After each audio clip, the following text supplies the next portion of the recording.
Boa tarde, meu nome é Eduardo Almeida, sou aluno de Introdução à Administração e irei comentar sobre a definição de empreendedorismo na versão brasileira. Então, o autor define que a liderança é culturalmente e temporalmente orientada e está sujeita a variadas tendências e estilos, que também a liderança tem uma construção histórica no contexto de administração. A liderança é o termo globalizado. E de acordo com Mercer Human Health Consulting, entre os anos de 2005 e 2006, registrou-se um aumento de 44% no número de transferências internacionais de executivos nacionais, colocando o Brasil como importante polo de expatriação de profissionais de alto escalão ecléticos. 2009.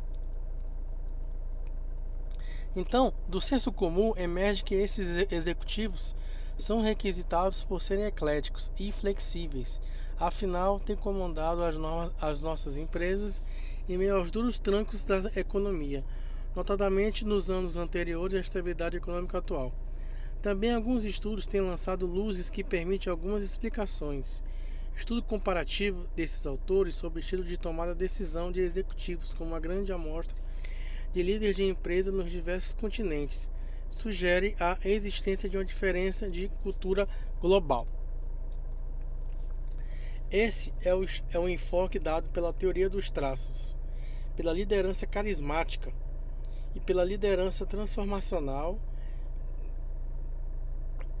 O nível didático de análise envolve o exame das relações interpessoais estabelecidas entre o líder e o liderado. O foco é no comportamento e como desenvolver a cooperação, as relações de confiança e bem como influenciar um liderado para se atingir determinados fins. A liderança só pode ser compreendida por meio do exame das influências mútuas existentes entre líder e liderado, tendo como questão-chave o desenvolvimento de cooperação e relações de confiança.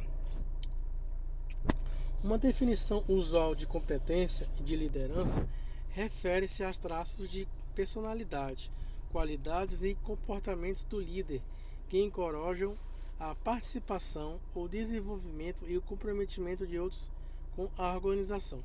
Tal como os trabalhos sobre traços de liderança, as diversas pesquisas realizadas demonstram falta de consenso e acabaram por gerar longas listas de atributos de competência em lideranças, revelando-se inconclusivas. Continuando nas competências de liderança global, no contexto dessa nova lógica global, para ser eficiente, uma empresa precisa ter atributos ao mesmo tempo aparentemente contraditórios e paradoxais. A gestão organizacional envolve paradoxos que não constituem uma questão de escolha ou de uma adequação a um contexto específico, como no caso da teoria de contingência, mas são dualidades que precisam ser reconciliadas e equilibradas dinamicamente. Então, o futuro deve ser construído no presente, entender as dualidades e o foco central na gestão da empresa transnacional, cuja característica é a capacidade de se conduzir entre as contradições que a confrontam. Dando continuidade, as competências de liderança global verificam que em seu cerne encontram-se elementos tais como diversidade cultural, da tolerância à diversidade e à ambiguidade, que se manifesta com a capacidade de lidar com os novos dilemas, paradoxos e organizacionais.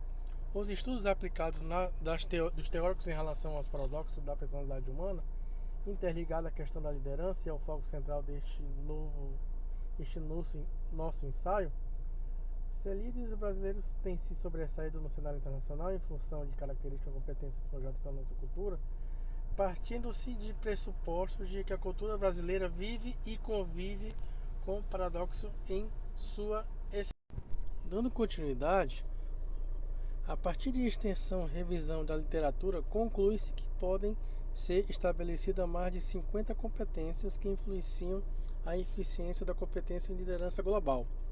Entretanto, muitas dessas competências estão sobrepostas, conceitualmente e separadas somente semanticamente. Em seu estudo, elas a sintetizam em três dimensões: gestão perceptual, a relacional e a autogestão, composta por um conjunto de variáveis que caracterizam a competência da liderança global, apresentadas no quadro 2, como aparece aqui nos slides. Tem a gestão perceptual, gestão relacional e a autogestão. É importante verificar essas características. Da Mata levantam a hipótese de que a sociedade brasileira é construída a partir de um paradoxo inerente ao seu sistema social, que apresenta valores modernos, sem, contudo, abandonar ou resolver práticas e ideologias tradicionais, que governam a sua vida social de forma relacional e hierárquica, por meio das dualidades, a casa e a rua, o indivíduo e a pessoa, igualdade e hierarquia. Manifestam-se conflitos que permaneiam a realidade brasileira. Então, para concluir, a influência da cultura brasileira, no qual o indivíduo enfrenta situações paradoxais em si, desde a sua infância, poderiam favorecer o desenvolvimento de competências necessárias para se lidar com situações globais. Se o brasileiro, desde o berço, já convive com essas situações, a sua capacidade de lidar com os paradoxos poderia ser diferenciada, apesar de seu paradoxo ser inerente à condição do desenvolvimento da personalidade do ser humano e natural em qualquer sociedade. A cultura brasileira, ao propiciar situações que trazem em si contradições e formas de reconciliá-las, podem auxiliar ou mesmo ensinar o indivíduo a conviver melhor com as condições paradoxais inerentes ao mundo dos negócios transnacionais ou globais.